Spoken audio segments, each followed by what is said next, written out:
होश नहीं आया अभी तक? अच्छा मैंने सूप बना के रख दिया इसके लिए ना, अभी तो होश में नहीं है, अगर उठ जाए तो पिला देना।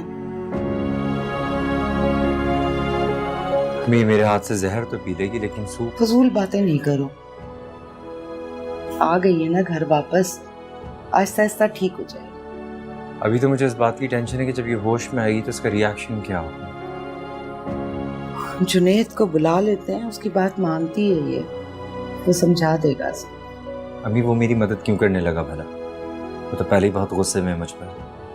वो तुम्हारी नहीं, अपनी बहन की मदद करेगा।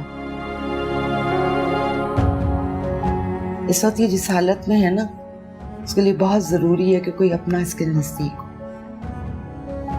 अम्मी क्या आप वाकई इतना बदल गई?